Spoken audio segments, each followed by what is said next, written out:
Alhamdulillah, alhamdulillahilladzi alhamdulillahilladzi tasafa bil kamalat wassalatu wassalamu ala sayyidina Muhammadin alladzi uyyida bil mu'jizat wa ala alihi wa sahbihi alladzina fa'alul hasanati wajtanabul munkarat.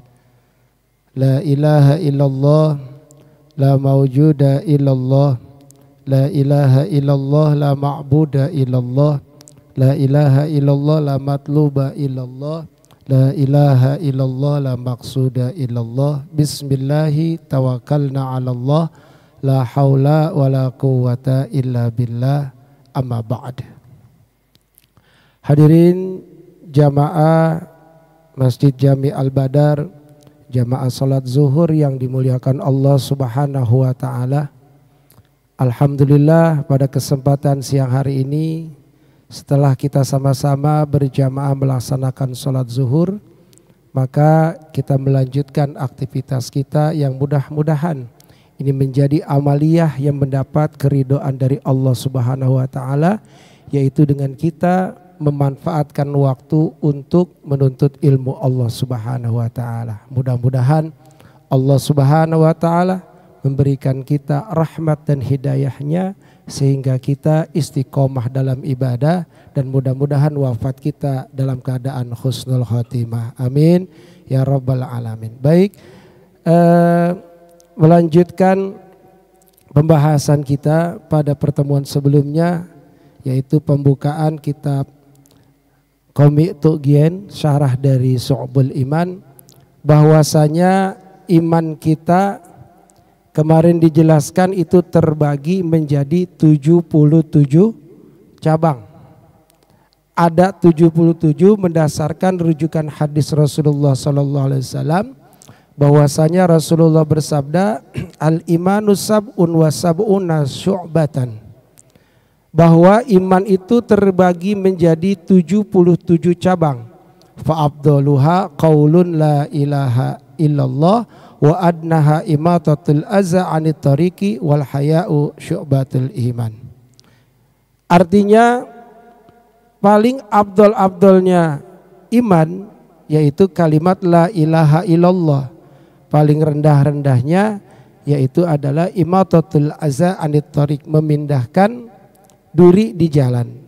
Dan malu itu adalah sebagian dari cabang iman, yang artinya semua cabang iman ini diantaranya disimpulkan yang paling tinggi adalah la ilaha illallah, paling rendahnya keimanan, membuang duri di jalan. Dan sebagian dari cabang iman yang 77 ada yang disebut dengan malu. Kenapa ada malu sebagian dari iman? Karena memang Rasulullah bersabda, al-haya minal iman.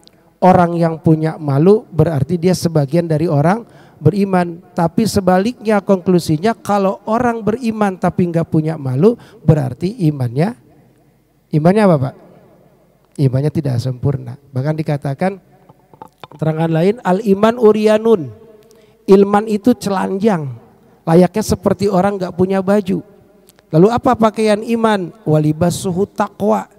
Pakaian dari iman itu adalah apa? Perilaku kita, yaitu takwa, menjalankan perintah Allah, menjauhi larangan Allah. Berarti kita memakaikan pakaian iman kita dengan takwa. Dan ternyata apa? Wa tazyinuha bil haya. Dan perhiasannya iman itu adalah apa?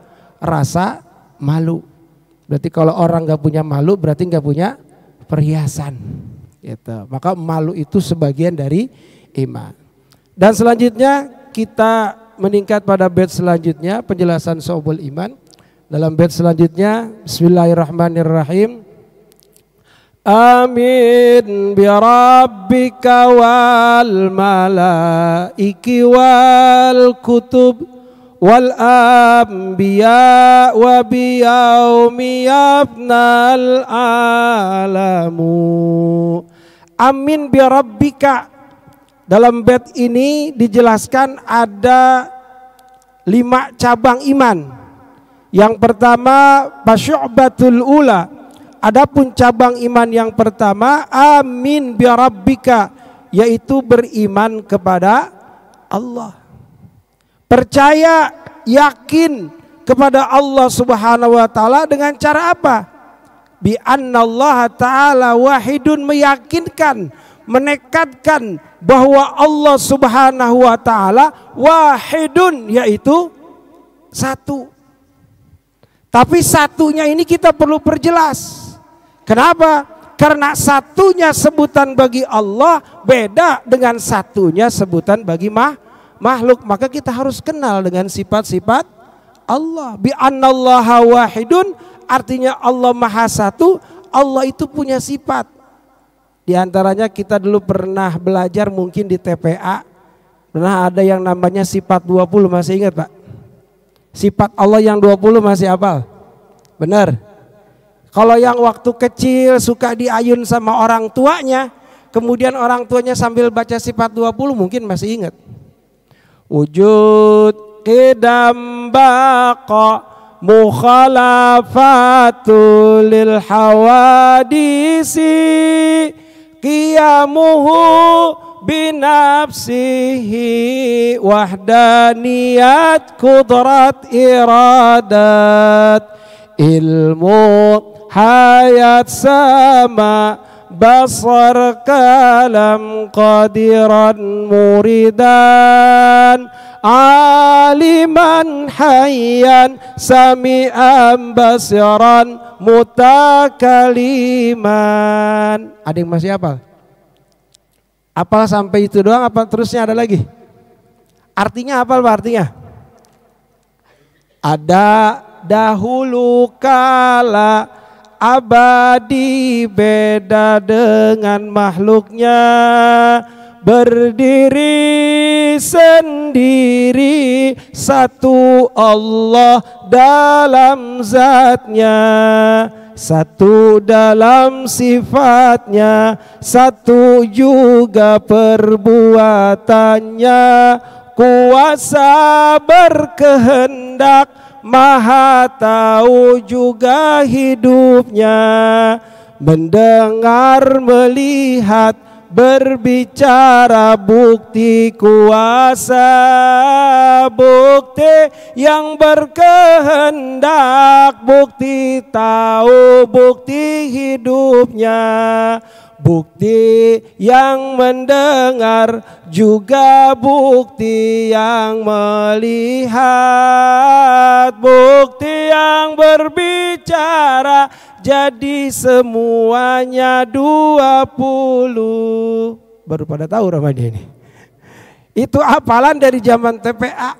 Tapi kalau kita mendalami sifat Allah yang 20 tadi, insya Allah keimanan kita kenal kepada Allah, artinya makrifat kepada Allah akan menjadi kuat. Tapi kalau kita ngaku beriman pada Allah, nggak kenal pada Allah. Allah yang mana? Katanya sih satu. Satunya gimana?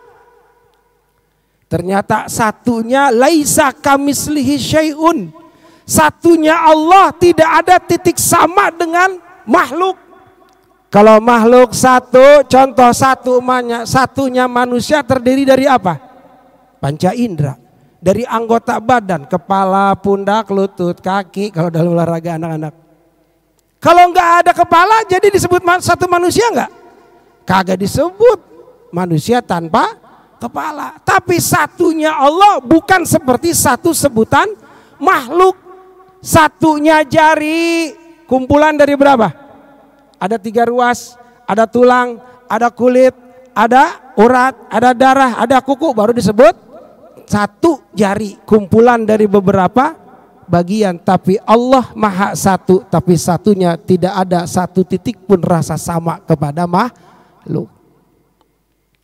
Sifat 20 yang kita kenal, kemudian kita amalkan, kita yakinin sedalam-dalamnya bahwa Allah itu wahidun, Allah itu wujud. Wujud artinya ada, tapi adanya Allah la awwalun wala akhiru lahu. Allah itu ada, tapi jangan ditanyain adanya dari kapan, karena Allah punya sifat qidam.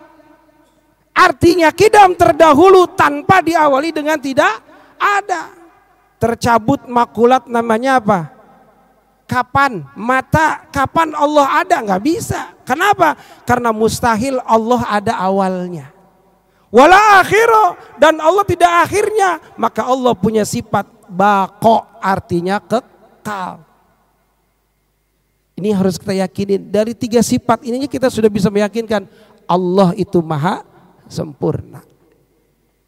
Dan kita yakinkan bahwa Allah adalah satu-satunya zat yang sanggup, yang berhak untuk kita sembah, yang berhak untuk kita taati perintah serta larangannya. Yang lain berarti enggak. Makanya kalimat la ilaha illallah adalah kalimat yang menyatakan la di sini artinya bukan la sekedar tidak, tapi la-nya dalam ilmu nahwu disebutkan la-nya la ilaha illallah adalah la nafiyatul lil jinsi. Artinya la untuk menyatakan menghabiskan kullu afradun, seluruh jenis makhluk yang ada di muka bumi ini tanpa terkecuali. La artinya apa? Tidak ada yang pantas untuk menjadikan Tuhan, karena selain Allah tidak ada yang punya sifat ketuhanan. Betul? Contoh, dalam aplikasi dari sifat Allah, Allah punya sifat otoritas tertinggi apa?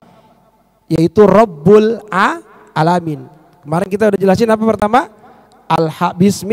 Bismillah. Kemudian Alhamdulillah. Sekarang kita kenal Allah, kita yakinkan Allah Rabbil Alamin. Apa artinya Rabbil Alamin? Kalau Rabbil Alamin dalam terjemahnya di Al-Quran artinya Tuhan semesta alam. Tuhan yang model gimana? Punya kemampuan apa? Dan berhak untuk apa? Nah, ternyata di sini dijelaskan bahwa Allah Subhanahu wa taala Rabbil Alamin, Robnya ini memiliki 4 fungsi. Kita singkat dengan P4. Bukan pedoman penghayatan pengamalan Pancasila. Itu tahun berapa kita belajar PMP ya? Sekarang udah nggak ada PMP. P4 ini yang pertama, Allah punya sifat apa? Pencipta. Allah yang menciptakan alam semesta. Apa buktinya? Dalam surah Al-Imran ayat 190 Allah berfirman, Inna fi khalqis samawati wal ardi wa ikhtilafil laili wan nahar la ayatin liulil albab. Sesungguhnya dalam penciptaan langit dan bumi dan berputarnya beredarnya siang dan malam, berubah berganti dari malam menjadi siang, siang menjadi malam, itu bukti tanda kekuasaan Allah. Buat siapa? Liulil albab, buat orang yang punya akal. Saya mau tanya, kita manusia punya akal gak? Pak, punya akal? Tapi ternyata akal kita masih dibagi dalam 2 fase. Mungkin ini yang kadang-kadang kita salah memahami akal kita. Seolah-olah kita sudah menandakan diri sebagai makhluk yang paling tertinggi tingkat IQ-nya. Ternyata akal kita nggak sampai dalam apa? Memahami atau meyakini tentang kekuasaan Allah. Maka akal dibagi 2. Ada akal tabi'i, ada akal garizi. Dalam ilmu tauhid dikatakan akal itu terbagi 2. Ada akal tabi'i, ada akal garizi. Mana akal tabi'i? Akal yang sesuai dengan tabiat mengikuti hawa nafsu. Itu namanya akal tabi'i. Yang ada pada hewan, ada juga pada manusia. Hewan kalau dia lapar, yang dia pikirkan apa? Bagaimana caranya kenyang. Ada kambing lapar, masuk kebun orang, permisi dulu nggak? Permisi dulu nggak? Dia makan itu daun-daunan yang ada di pagar. Apa dia nanya ini punya siapa ya? Yang penting perut lapar, makan tanpa berpikir masalah punya siapa, dan ya begitu. Akal tabi'i, akal mengikuti hawa nafsu. Kan berpikirnya akal gitu, kalau saya lapar saya harus apa? Makan. Tapi ketika dengan akal garizi, bedanya manusia dengan hewan.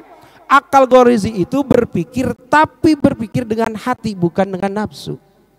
Mana? Saya lapar, tapi saya ini manusia yang diberikan pemikiran yang sempurna, yang bisa menemukan zat Allah, yang bisa membedakan antara yang baik dan yang buruk, yang halal dan yang haram. Sedangkan saya orang beriman. Kata Allah, kulu min rizkillahi halalan thayyiban. Ada ketentuan kita mau makan tapi harus makan yang apa? Halal. Kalau kita ikutin akal tabii, akal kehewanan, mungkin kita nggak mikirin halal haram. Betul? Daging yang haram, makan. Minuman yang haram, minum. Apa sebabnya? Akal gorizinya nggak berperan. Nah, manusia zaman sekarang banyak yang ngaku intelektual tapi hatinya primitif. Dalam ketentuan apa? Tidak kenal hukum Tuhan. Ini yang bahaya.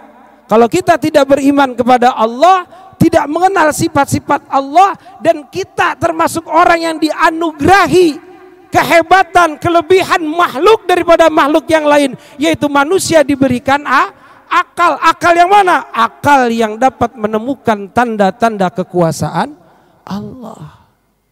Banyak contoh-contoh yang Allah berikan kepada kita sebagai tamsil, bukti Allah itu amat berkuasa.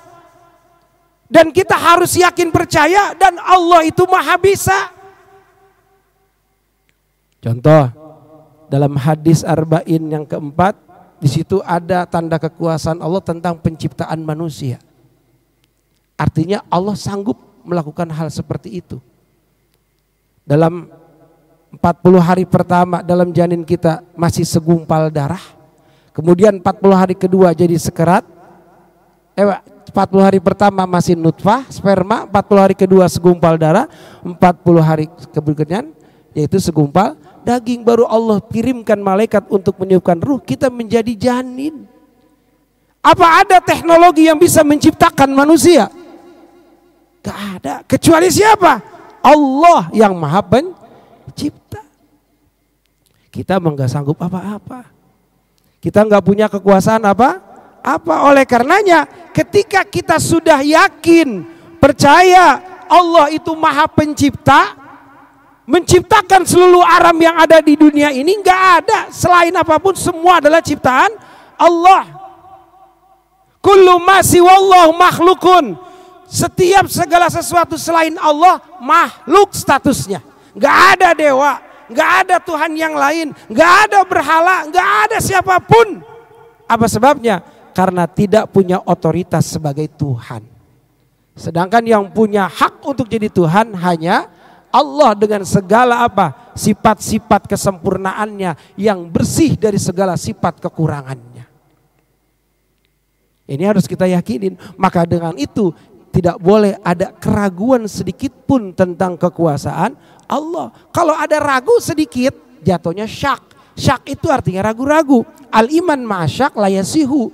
Iman dengan syak keraguan enggak sah keimanan kita.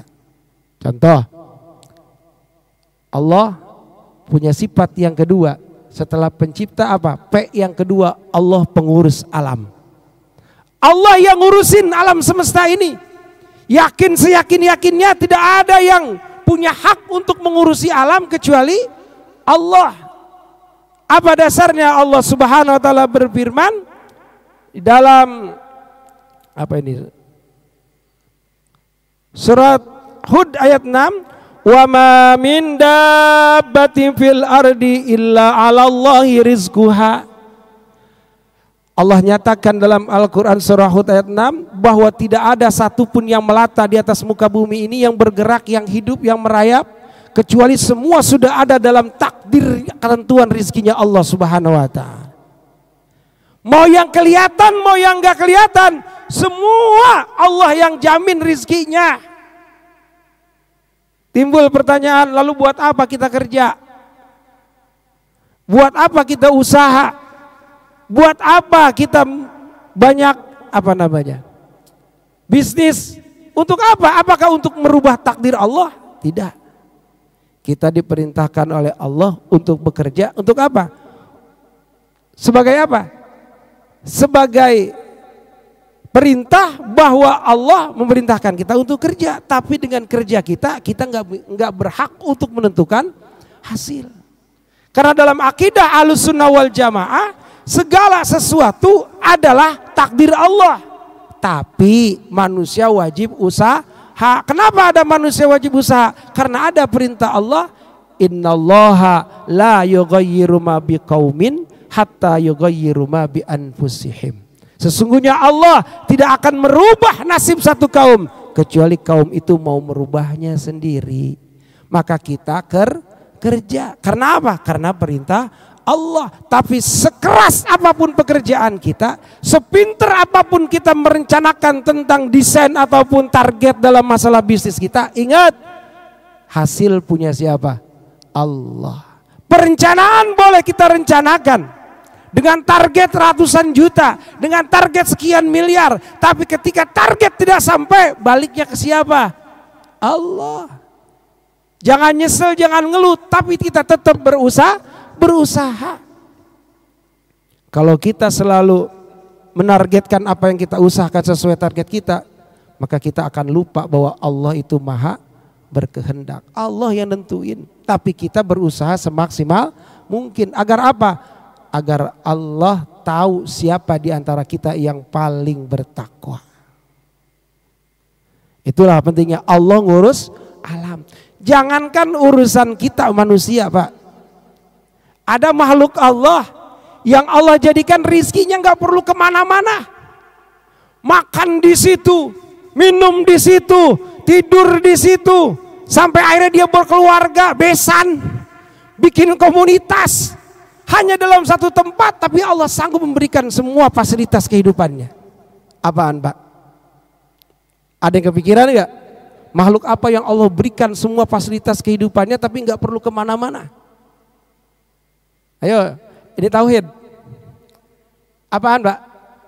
Kutu.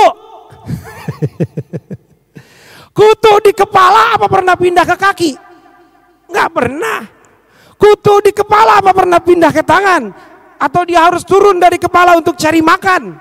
Cukup diem-diem di situ kutu. Betul nggak? Bahkan dia bisa sampai beranak pinak, betul nggak? Ada telurnya, ada anaknya, ada biangnya. Kutu, Pak. Contoh Allah sanggup mengurusi apa? Makhluknya nggak perlu capek-capek. Apalagi kita manusia yang sudah Allah tentukan rezekinya sebelum kita dilahirkan. Yakin seyakin-yakinnya Allah maha mengurus alam. P yang ketiga, kita percepat. Allah penguasa alam. Maka seluruh alam ini setelah diciptakan oleh Allah Subhanahu wa ta'ala, bahkan dijamin rizkinya enggak Allah lupakan, enggak Allah sia-siakan. Semua ada dalam genggaman Allah. Allah mengawasi kita, Allah ngurusin kita, Allah tahu kebutuhan kita, bahkan tanpa dipinta kita sudah diberikan. Berarti Allah punya kuasa atas diri kita. Allah maha menguasai atas alam ini. Buktinya siang dan malam kalau bukan atas kekuasaan Allah mungkin akan berantakan jadinya. Langit yang begitu luasnya, ada planet, ada bintang, ada matahari, ada bulan. Kalau tidak ada kekuasaan Allah mungkin akan tabrakan kemana-mana. Semuanya beredar atas kekuasaan Allah. Kita pun ada di sini, kalau bukan kudrat iradatnya Allah, nggak mungkin kita bisa duduk di masjid ini bersimpuh sambil dengerin ilmu. Berarti kita bersyukur takdir Allah, takdir yang baik hari ini kepada kita. Allah menguasai alam semesta. Dan yang terakhir, P yang terakhir, Allah pemilik alam. Kalau sudah Allah ciptakan alam, Allah urus alam ini, Allah kuasain alam ini, berarti Allah punya hak untuk memilikinya. Milik siapa alam ini? Milik Allah. Bahkan semua yang ada pada diri kita adalah milik Allah. Bahkan ketika Allah ambil lagi haknya dari kita, ketika ada orang yang kita sayangi, orang yang kita cintai, anak istri kita, keluarga kita, kemudian sampai datang ajalnya, Allah ambil miliknya. Apa yang kita jawab, apa yang kita terucapkan dalam lisan kita sebagai orang yang beriman? Inna lillahi wa inna ilaihi raji'un. Sesungguhnya kami ini milik Allah. Dan semua yang ada pada kami ini adalah milik Allah. dan kami akan kembali kepada Allah. Begitulah Allah menjadi Tuhan daripada semesta alam, Allah yang menciptakan, Allah yang mengurus, Allah yang nguasain, dan Allah sebagai pemilik tertinggi daripada alam semesta ini, termasuk diri kita dan ruh yang bersemayam dalam jasad kita, semua ada dalam genggaman Allah. Kalau kita singkat P4, Allah pencipta alam, Allah pengurus alam, Allah penguasa alam, Allah pemilik alam. Begitulah Allah Subhanahu wa ta'ala. Kita beriman kepada Allah dengan seyakin-yakinnya tanpa ada keraguan sedikit pun. Jangan sampai ada syak, ragu, ya Allah kok rizki saya dikit mulu. Berarti kita ragu sama Allah. Sedangkan Allah sanggup memberikan rizki sebanyak-banyaknya. Maka ketika kita fakir, ketika kita merasa miskin, ketika kita merasa kurang, buru-buru hadirkan hati kita bahwa Allah itu maha kaya. Maka hadirkan rasa malu di keimanan kita. Apa malunya? Kaifa akhaful fakir wa anna abdukal ghani. Bagaimana saya sanggup mengaku jadi orang yang fakir, sedangkan saya ini hamba Allah yang maha kaya. Minta kepada Allah, jangan kepada yang lain, atau malah jadi salah jalan untuk mendapatkan keinginan kita. Kita ini masih punya Allah. Orang yang beriman tidak akan pernah menjual keimanannya hanya dengan sebuah kenikmatan sesaat.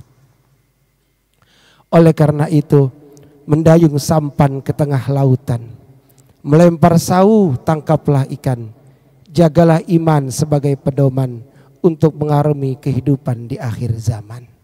Mudah-mudahan kita semua selalu berada dalam keimanan yang kokoh kepada Allah Subhanahu wa ta'ala, sehingga Allah selalu membimbing kita, selalu menuntun kita ke jalan-jalan kebaikan, dan Allah menjamin keselamatan kita baik di dunia maupun di akhirat. Dan kita berharap pada Allah SWT, mudah-mudahan Allah tetapkan iman dan Islam kita sampai akhir hayat kita, sehingga kita wafat dalam keadaan husnul khatimah. Inilah yang dapat kami sampaikan. Mudah-mudahan ada manfaatnya, dan mudah-mudahan jadi ilmu yang bermanfaat yang dapat kita lakukan atau kita amalkan dalam kehidupan sehari-hari. Naik kereta ke kota tua, melihat kuda menarik delman. Sampai di sini perjumpaan kita. Terima kasih atas segala perhatian.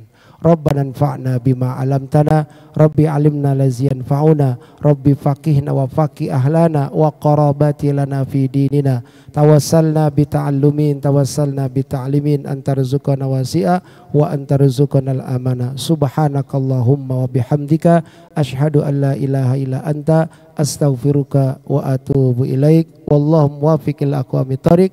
Billahi taufiq wal hidayah. Wassalamualaikum warahmatullahi wabarakatuh.